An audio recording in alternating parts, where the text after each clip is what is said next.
la relevancia de entablar diálogos, no para convencer, sino para descubrir. Para entablar un diálogo de valores entre generaciones, es necesaria esa esperanza.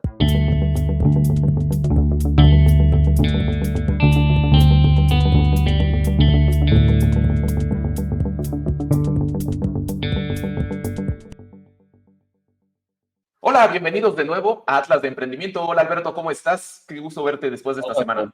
Bien día, buen día. Buen día, Alberto, ¿cómo estás? Bien, ¿y tú? Aquí con mi Bien, mejor gracias. outfit de la semana. Veo que traes un outfit que creo que va a ser relevante para la conversación de hoy. Tal vez, pero veamos. Oye, a ver, la semana pasada nos quedamos platicando sobre el credo de las organizaciones, cómo se configura, por qué es importante tener el set de valores, comunicarlo, el lenguaje, etcétera.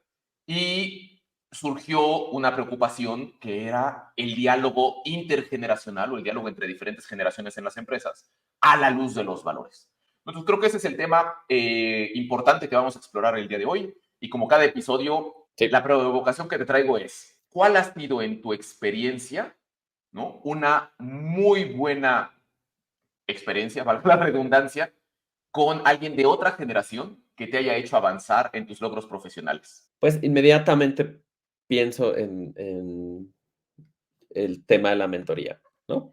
Que es una de las figuras más comunes cuando hablamos de diálogo intergeneracional. Una persona que ha vivido más que tú, que funciona como tu mentor, ¿no? Como tu Gandalf o como tu maestro Yoda o alguien así, ¿no? Pues cuando teníamos una consultora, tú y yo, teníamos a nuestro maestro Jedi, don Agustín Irurita. Y me acuerdo muy bien de un momento en particular, digo, hubo muchas lecciones ahí, pero un momento en particular que me ha servido mucho para avanzar en mi carrera profesional es cuando él cuestionó si yo debería tener o no el papel de la dirección que en ese momento tenía. Entonces me dijo, pues solo si tú eres la persona adecuada para la empresa. Y en ese momento, por supuesto, lo sientes como un cuestionamiento de tu papel, ¿no? Como de yo de veras, o sea, ¿está poniendo en cuestión mis capacidades o qué está haciendo? Y me di cuenta con los años, no creas que luego lo entendí, ¿no? Porque mi pequeño ego en el momento sale a defenderse así como, claro que puedo ser un gran director de operaciones. Pero realmente lo que estaba tratando de decirme era que yo debería pensar siempre como socio y dueño de la organización, en el bien de la organización antes que en mi propio bien. Y si lo mejor que puedo hacer es poner una persona que tenga las capacidades reales para desempeñar un puesto, y no al revés. Esto es una cosa que seguro surgió de su experiencia de haber sido director y de haber seguramente corrido y contratado a muchos otros directores en la organización donde trabajaba. Y con el paso del tiempo, esa lección se me quedó muy bien, ¿no? Es siempre, aunque yo sea parte de un proyecto, cuestionarme si yo debería tener una función dentro del mismo o si debería pensar encontrar una persona que tenga las capacidades mejores que yo para desempeñar ese mismo puesto. Muy buena. ¿Qué tal tú? ¿Cuál ha sido tu mejor experiencia pensando en el diálogo intergeneracional? Con la generación hacia abajo, ocurre también en los tiempos de la consultora, cuando contratamos a Dafne, un talento extraordinario, pero tengo muy presente las primeras veces que nos sentamos a la mesa, cómo nos cuestionaba cosas, cómo nos traía algunas nuevas perspectivas, no nada más académicas en el sentido de las capacidades que tenía, sino desde la perspectiva de cómo veía el mundo, de los valores que ella estaba proponiéndonos para la realidad. Este contraste a mí me ayudó muchísimo a avanzar profesionalmente porque entendí, o creo que entendí en el proceso con ella, la relevancia de entablar diálogos, no para convencer, sino para descubrir, no para aplastar o para indicar, sino para explorar posibilidades, ¿no? Y eso a mí me ayudó a avanzar mucho en mi modelo de liderazgo personal hacia adelante. El otro ejemplo es hacia arriba, no es una generación tan lejana, quizá 10 años más grande que yo, un muy buen amigo personal, Antonio García, con el que tuve la suerte de trabajar, y en alguna sesión, déjame llamar de mentoría, me dijo una frase que me dejó tatuada y me cimbró profundamente. Me dijo, a ver, Juanjo, en la teoría tú eres Batman, pero en la práctica eres Robin. Lo cual, Oh, interesante. lo cual obviamente es un batazo al ego, otra vez, igual que el tuyo con Agustín, pero que resuena y que cuando uno lo va macerando y vas reflexionando sobre eso, te da mucha luz y te ayuda a avanzar en la carrera profesional. Entonces, serían como los 2 ejemplos, con el tuyo los 3 ejemplos muy valiosos de esta provocación que arranca el diálogo intergeneracional.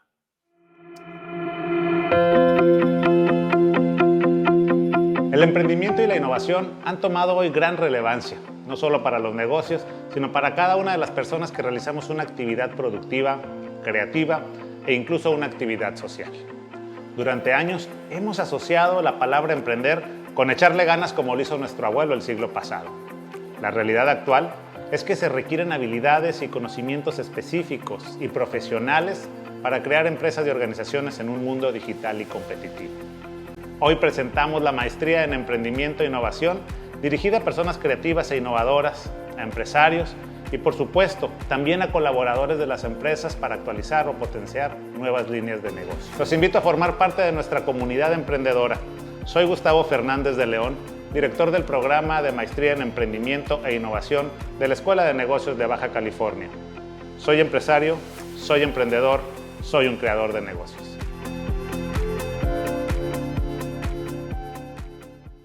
Me hace pensar mucho cuando hablamos de este tema.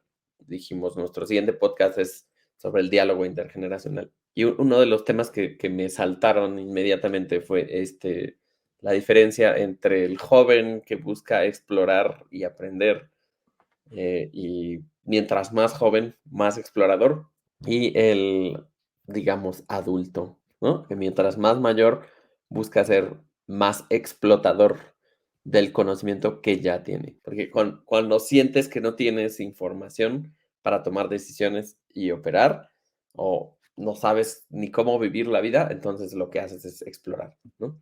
Exploras, exploras, exploras, eh, y ya que vas acumulando conocimiento de el campo de batalla de la vida, entonces con ese conocimiento ya buscas explotar y producir resultados. Una de las mejores experiencias que yo tengo siempre con otras generaciones es con los niños más chiquitos, porque me encanta, me encanta el espíritu de apertura que tienen y de experimentación y de creatividad.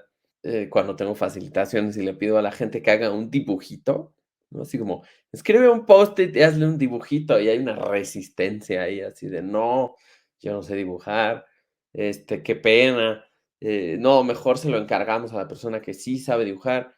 En cambio, el niño dice, yo te hago tu post-it y te lo voy a hacer increíble, ¿no? Es más, te hago 10. Bueno, esto me habla mucho de esta diferencia, ¿no? De esta apertura de la juventud, que es una apertura que por un lado reconoce que no sabe, y por eso le llaman el mindset o la mentalidad del explorador, el scout, que se adelanta al ejército y que va por el mundo buscando qué hay en el mundo. No va a buscar cambiar el mundo, no va a buscar ganar la batalla, no va a buscar apropiarse de un territorio, o sea, solo está buscando a ver qué hay. Es como un optimismo generalizado, pero está basado en el no sé y quiero saber. Me encanta lo que planteas, porque creo que nos da un primer eje de análisis sobre este diálogo intergeneracional, ¿no? La mentalidad de explotador, déjame decirlo así, o la mentalidad de experta, contra la mentalidad de explorador o la mentalidad de principiante, la mentalidad infantil. Y ese eje de mentalidades creo que lo podemos identificar en las generaciones de manera constante. La nueva generación, justamente porque está entrando al mundo, suele cargarse más a un mindset de aprendizaje, mientras que las generaciones que llevan más tiempo y que llevamos más tiempo, nos vamos cargando hacia el mindset del experto, porque ya traemos toda esa experiencia detrás que nos ayuda a entender el mundo. Creo que también es importante señalar ahí que no necesariamente es un mindset fijo. Es decir, no todas las personas de X generación van a tener siempre el mindset experto y no todos los jóvenes van a tener el mindset de exploradores. Creo que hay un tema de personalidad ahí también. Esa precisión creo que es muy general, ¿no? O sea, cuando hablamos de temas como de generaciones, estamos generalizando. Podemos decir, es que la generación Z es así, y los millennials somos así, y la generación baby boomer es así, y hay que recordar que todos estos son inventos, son simplificaciones que hacemos para tratar de entender una realidad muy compleja. Que es real, ¿no? O sea, claro que hay una diferencia entre generaciones, pero no es tan dura, ¿no? Entonces sí, no es cierto que a todos los jóvenes les gusta explorar y preguntar y aprender, así como no es cierto que a todas las personas que ya no entramos en la definición formal de jóvenes, porque pues, en todos lados ves 29 años para abajo, joven, 35 años para abajo, joven, o sea, tú y yo ya no entramos en esas definiciones, pero eso no significa que o sea, que necesariamente todas mis características que vamos a describir ahorita, ¿no? Son así, ¿no? Es como yo ya no busco explorar nada, yo ya busco explotar más mi expertise y mi conocimiento. Creo que este punto entre o sea, el quiero saber y el yo ya sé es uno de los, como tal vez, lugares de dolor más fuertes que hay en el diálogo intergeneracional. Porque llegas tú con la actitud de quiero saber, ¿no? Y el otro tiene la actitud de yo ya sé, escúchame a mí. No, no, no, pero yo de veras quiero saber. Como, Quiero ah, explorar, quiero aprender. quiero explorar, quiero aprender. ¿Estás seguro de que lo que estás diciendo es verdad? ¿Estás seguro de lo que estás diciendo es lo mejor? ¿Estás seguro de que la manera en que has hecho las cosas este tiempo es la mejor manera de hacer las cosas? Porque yo le veo estos problemas, ¿no? Y tú dices, chamaco, baboso, tú no has vivido, ¿no? No has visto lo que yo he visto, no has tenido las experiencias que yo tengo. Tengo el doble de tu edad. Es un dolor muy común y muy atemporal, ¿no? O sea, creo que este esta distinta forma de ver las cosas entre generaciones no es propia de nuestros tiempos o exclusiva de nuestros tiempos. In the 4th century BC, Aristotle remarked that youth's mistakes are due to excess and vehemence. They think they know everything. Generational conflict really has been going on for that long. New people and the direction society is headed in has always been seen with some disapproval. Creo que ahí hay una línea interesante a explorar, ¿no? Una, me parece que fue George Orwell el que dijo que todas las generaciones se ven a sí mismas como más inteligentes que la generación anterior y mucho más sabias que la generación que le sigue. La generación X se ve más inteligente que la que antecedió y muchísimo más sabia que los que le seguimos. Los millennials, claro que somos mucho más inteligentes que los baby boomers, pero somos más sabios que los Zetas, ¿no? Y los Zetas les pasará lo mismo. Y creo que esa es una constante en este diálogo intergeneracional. Y me parece que esa constante, ahora que estabas investigando para el podcast, tiene una raíz o podemos rastrear una raíz en un elemento incluso biológico, evolutivo, si me permites. Es decir, las personas que pertenecen a una generación mayor, que están vivas, son un caso exitoso de evolución y de supervivencia. Sí, claro, Los porque jóvenes, seguimos aquí.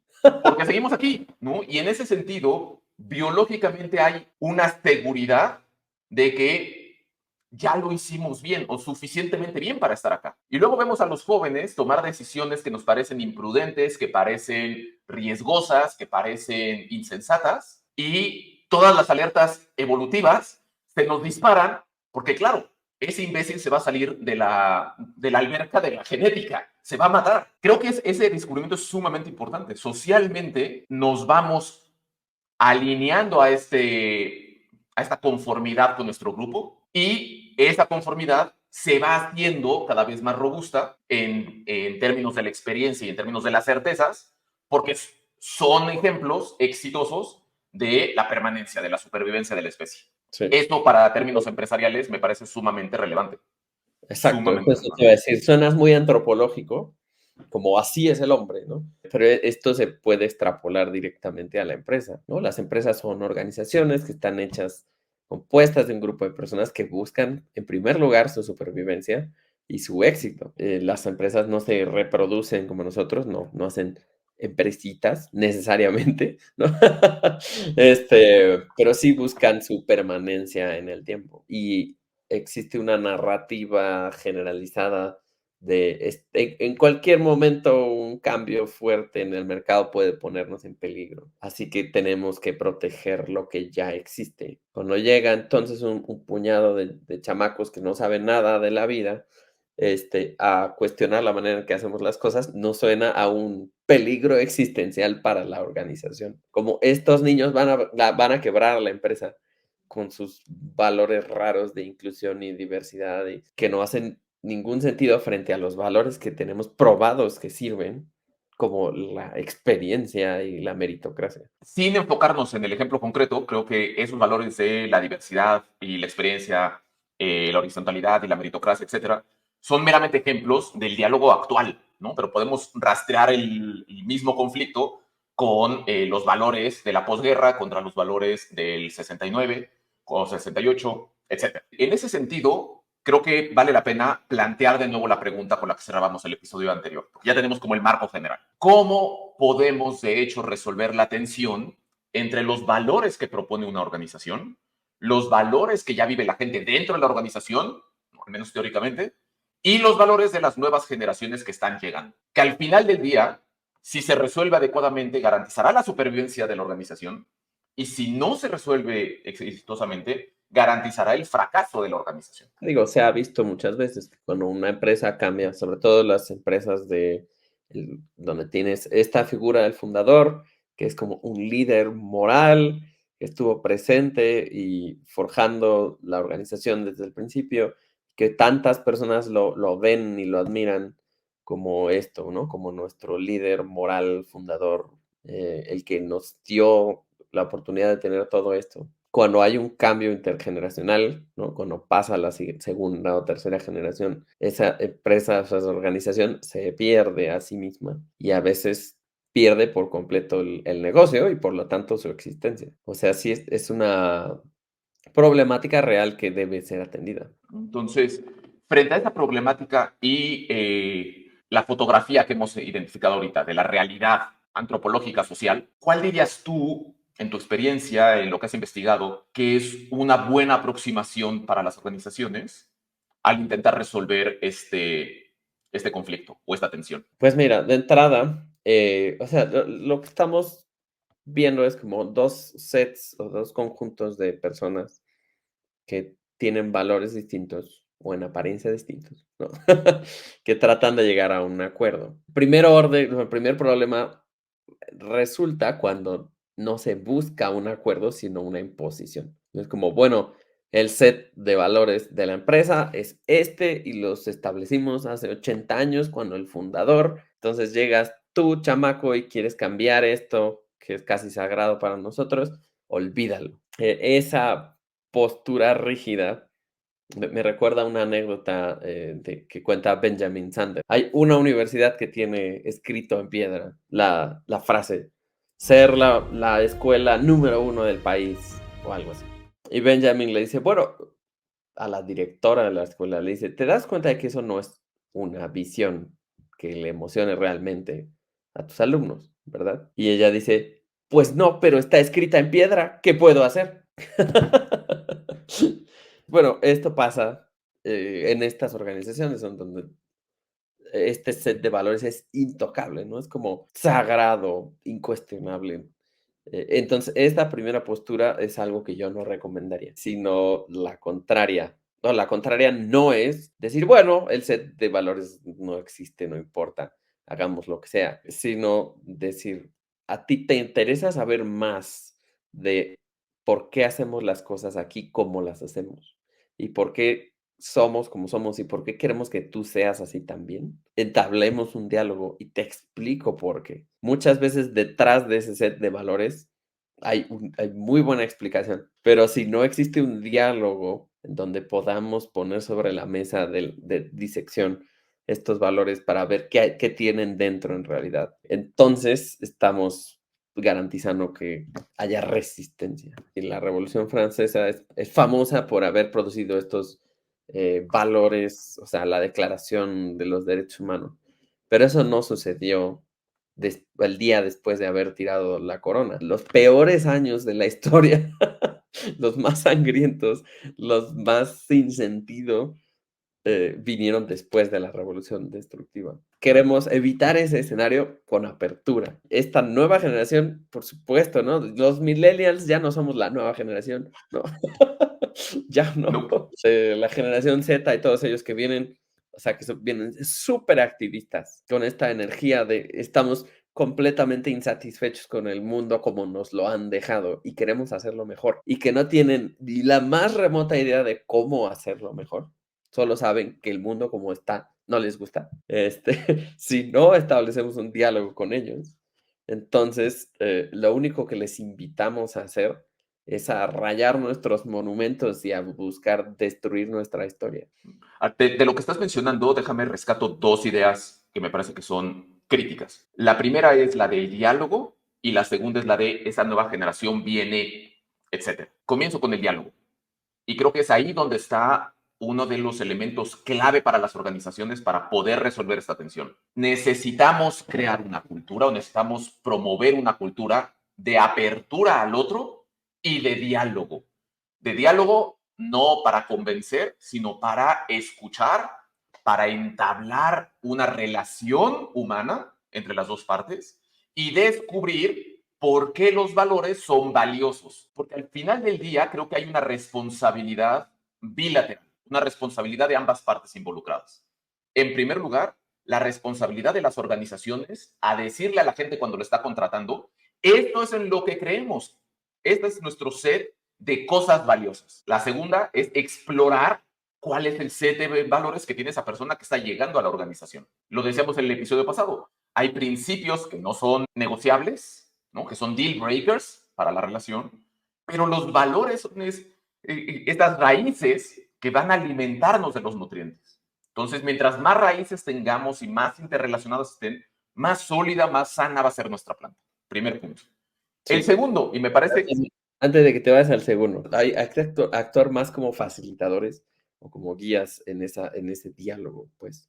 No, Claro. no tanto como un debate político, porque si buscas debatir, a ver, pon tus valores contra los míos y a ver cuáles ganan, tú vas a ganar siempre porque nunca se lo había cuestionado, ¿no? O al revés. Y O al eso no revés. le... Va a ganar el otro lado porque los tiene muy claros y son, entre comillas, contradictorios con los de la contraparte, sea la organización o la persona, da igual. A ver, en ese sentido es otra vez Agustín Irurita, en el que en una conferencia de hace varios años menciona que una de las principales responsabilidades de los líderes, gerentes, managers, directores, lo que sea, es el autoconocimiento. Es conocerse bien y conocer bien a la organización porque hay una responsabilidad de entablar estos diálogos. Y Sí, claro. me parece que señalas claramente un punto. Cuando hablamos de una cultura del diálogo, no estamos hablando de una cultura del debate. En lo personal soy fan de los debates, pero no se trata de debatir, se trata de poner en la mesa los valores que tenemos, los tengamos muy claros o no, y empezar a explorarlos en conjunto para ver cómo entablamos este encuentro con el otro que nos lleva hacia adelante. Creo que también es necesaria una especie de fe, la seguridad de que si entablamos un diálogo, podemos llegar a un acuerdo. Sin esa certeza, el diálogo podría ser deshonesto, ¿no? Como, estoy buscando llegar a un acuerdo contigo, pero la verdad es que no creo poder, porque eres un chamaco baboso, ¿no? O eres un anciano rígido. Exacto, o eres un viejito que no sabe nada y que no le importa el planeta. Entonces, esto, ¿no? Para entablar un diálogo de valores entre generaciones, es necesaria esa esperanza, ¿no? O esa fe de que del diálogo puede surgir un acuerdo. A ver, esto que mencionas justamente creo que es un gran segue a el segundo punto que quería rescatar. Entonces déjame doy como la vuelta completa. Es muy importante, muy, muy importante y me encanta cómo lo enmarcas en el concepto de la esperanza. Mencionaste que las generaciones actuales lo que hacen es no estar satisfechos con el mundo que les dejamos o que nos dejaron las generaciones anteriores. Y ese parece uno de los conflictos fuertes hoy en día en el diálogo intergeneracional. Pero déjame regreso un poquito a la generación inmediatamente posterior a la guerra, a la Segunda Guerra Mundial, y la generación de los 50. Era el mismo problema, exactamente la misma queja. No estoy satisfecho con el mundo que me está dejando la generación de la guerra y de la preguerra. Y luego nos movemos a la generación de los 50 frente a la generación del 68. El 68 no está satisfecho con el mundo que le está dejando el anterior. Y estos llegan arriba. Y la generación de los 90 no está de acuerdo con el mundo de la generación del 68. Podemos ir rastreando ciertos puntos de coincidencia, pero otra vez, el reduccionismo a pensar que la nueva generación no está de acuerdo con lo que construimos, o el reduccionismo a pensar que la generación anterior me dejó una porquería de mundo, porque es una bola de idiotas y yo no, es la tentación natural que tenemos todas las generaciones. Pero también ahí es donde está este germen de esperanza. Creo que la esperanza de poder entablar un diálogo entre los valores organizacionales, que en algún sentido son valores ya definidos, y los valores emergentes o que están llegando, se finca exitosamente solo en la conciencia o solo en el descubrimiento de que podemos hallar un bien común. Y entonces podemos alinear los valores actuales y los valores nuevos, emergentes, novedosos, para llegar a eso que queremos alcanzar, con principios sólidos y un bien común, es decir, un objetivo compartido, emerge la esperanza, emerge la posibilidad de descubrir maneras de aprovechar mis valores y los valores del otro en beneficio de todos. Sí, estoy de acuerdo. O sea, pienso que ese bien común es en donde depositamos la esperanza al entrar en el diálogo. Estoy seguro de que no eres tan distinto a mí como tú piensas que eres, ¿no?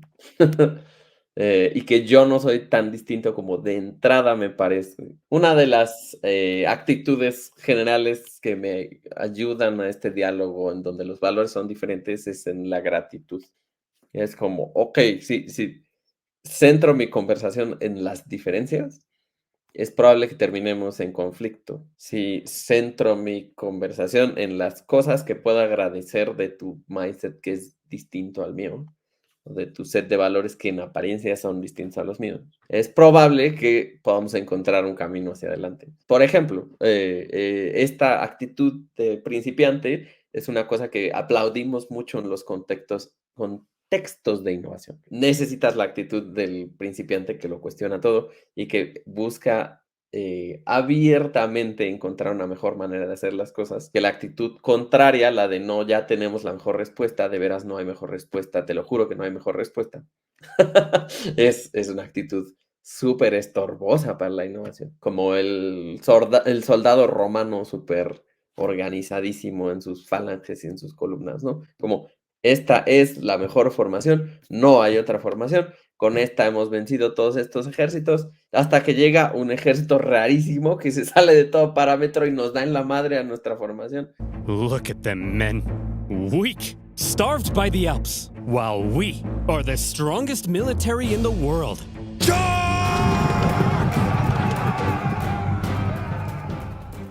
Te iba a decir, hasta que aparece un Hannibal por el norte en elefantes. ¿What? A ver, de lo que mencionas, creo que hay un matiz que creo que es relevante. Dentro de los ambientes de innovación, claro que hay un prejuicio a favor de la mentalidad de principiante. Pero uno de los errores con los que me he topado mucho, tanto personales como en diferentes organizaciones, es que ese prejuicio, de hecho, puede traer consecuencias nefarias o nefastas para las organizaciones. Porque hay un punto crítico de la innovación. La innovación requiere ciertos parámetros.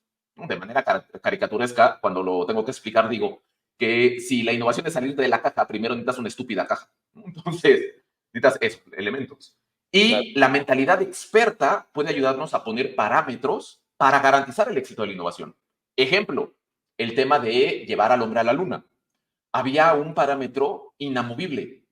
No podemos mandar al hombre a la luna y después, bueno, ya lo pusimos allá y si no regresa, pues ni modo, ¿no? Que rebote en la atmósfera el güey. No, es importante tener esa mentalidad experta y decir, si me salgo de este parámetro, fracasa la innovación, porque no se trata de mandar al hombre a la luna, sino se trata de mandarlo y regresarlo con vida. Sería el único matiz que propondría lo que nos planteabas hace un momento y que termina de redondear el tema. No quise decir que el experto no tenga ningún papel dentro de la innovación, pero sí que en donde, o sea, es como una balanza en donde nos pasamos de exploradores y de cuestionadores, pues nos podemos volver, si quieres, un think tank que no produce nada más que preguntas. Y del otro lado, en donde nos pasamos con la actitud de yo ya sé qué hay que hacer, corremos el riesgo muy grave de que un cambio en el mundo nos dé en la torre. A ver, de esto que dices, me parece que la figura que planteábamos en el episodio anterior del árbol organizacional, deberíamos o podríamos refinarla a la palmera organizacional, para que el suelo firme y las raíces, de hecho, puedan llevarle el fruto al árbol. Necesitamos que el árbol sea lo suficientemente flexible para mantenerse con vida en los entornos cambiantes. Y eso creo que aparte señala muy bien con lo que mencionábamos del bien común y de esta esperanza de construir un diálogo a un elemento crítico más de la cultura. Si tenemos una visión, una misión, un propósito claro, unos valores y unas creencias, unos principios que rigen a la organización en este sentido, que llevan los nutrientes hacia las ramas, habría que pensar cómo convertimos estos valores, esta misión, etcétera, en resultados, en ese bien común. Y esas son las prácticas. Es decir, las cosas que de hecho se ejercitan o se hacen, se realizan dentro de las organizaciones. Y creo que ese es el tema que podríamos explorar la próxima semana, si estás de acuerdo, para ir generando este arco discursivo desde la misión, la visión, el propósito, los valores y las creencias. Ya descubrimos esta palmera organizacional. Bueno, y ahora sí, ¿cómo convertimos esto en resultados? Sí, suena buenísimo. O sea, al final, más concretamente, ¿cómo gestionamos esto dentro de la organización? ¿Cómo gestionamos esto que hemos venido hablando para que de hecho emerja como prácticas, como acciones reales, recurrentes dentro de la organización y qué herramientas existen, etcétera? Creo que ese pudiera ser el diálogo de la próxima semana. O sea, la próxima semana damos herramientas para crear un culto. Si usted quiere que todas las personas dentro de su organización sigan a su líder, no. Bueno, lo digo de broma, pero es una cosa que la gente identifica en los cultos. Es como, qué raro, todos hablan igual, no todos creen la misma cosa, todos practican las mismas rituales. Y eso no es algo malo, ¿no? O sea, eso habla de una organización, o sea, de una cultura organizacional fuerte. Claro, pero a ver, creo que, nada más El- para ser como muy precisos, el culto es el vicio de la cultura organizacional sana. Sí, exacto, exacto. Pero solo que el tema es el extremo. Y creo que es una buena manera de cerrar esta conversación de hoy, ¿no? Dijimos, ¿qué pasa cuando llega la nueva generación a cuestionar nuestros valores anteriores? No, pues no podemos ser inflexibles y necesitamos tener ese diálogo. Porque si somos inflexibles, nos estamos comportando más como un culto, ¿no? Es decir, eso es un vicio de la cultura. No hay que pensar en la cultura como este aparato colonizador, ¿no? O sea, como aplastador de la individualidad, estandarizador de las personas. Creo que es una gran manera de cerrar el capítulo, definitivamente. Es decir, estamos hablando de cultura organizacional y en esto que hemos construido emergen los dos grandes extremos. El extremo colonizador en sentido peyorativo, el extremo rígido del culto y el extremo del, déjame llamarlo, del libertinaje cultural, de la indefinición cultural, del relativismo antropológico. Entonces, en esos dos extremos, lo que provocan al final del día es un desmantelamiento de la cultura, es decir, de este set de elementos que nos permiten como seres humanos construir la palmera organizacional de la que hemos venido hablando. Entonces, si queremos de hecho garantizar el éxito de las organizaciones, si queremos de hecho garantizar la construcción de organizaciones que permitan el florecimiento de las personas y por lo tanto la construcción de mundos mejores, necesitamos monitorear, no caer en ninguno de estos dos extremos viciosos como parte relevante de nuestra labor como líderes. Sí, esperemos que sea más claro en el próximo capítulo. Me encanta. Entonces, déjame cierro el capítulo haciendo una referencia a tu playera. Si cuando nuestra audiencia vio tu camisa, se sintió identificada, etcétera, es una señal de la cultura que tienen. Si la cultura cuando la vio pensó este vejete chavorruco que quiere ponerse en la moda, es también una señal de los valores que traes en la cabeza. Pero si nuestra audiencia te vio y pensó que poca seriedad, ¿por qué no se puso algo más serio para venir a hablar de empresa? ¿Cómo voy a confiar en alguien que habla de eso? También es una señal de los valores que traigo en la mente. Entonces, creo que tu playera en esta ocasión es un gran Básicamente, la termómetro. playera es una provocación para que la gente piense en cuáles son sus valores, ¿no? Sí, tal cual. Una buena tarea para adelante, ¿no? O sea, bueno, para la gente que escucha nuestro podcast, si quiere, sería bueno pensarlo, ¿no? ¿Y qué pasaría si hicieran un ejercicio de escribirlos? Claro. Y a ver qué sale. Compártanos sus valores, platíquenos qué sintieron, qué reacción tuvieron a la playera de Alberto, a mi playera negra, a la conversación. No se les olvide dar like, compartir, suscribirse si no están suscritos, nos ayuda muchísimo. De hecho, más del 80% de nuestros viewers no está suscrito. Entonces, suscríbanse. Y nos vemos la próxima semana con el próximo episodio y a lo largo de la semana con los shorts y los reels que estamos produciendo para mantener la conversación con ustedes. Y a reserva de que Alberto me va a agarrar a patadas y se va a enojar conmigo, les puedo adelantar que estamos preparando una sorpresa de contenido para los próximos días. Pero bueno, adiós.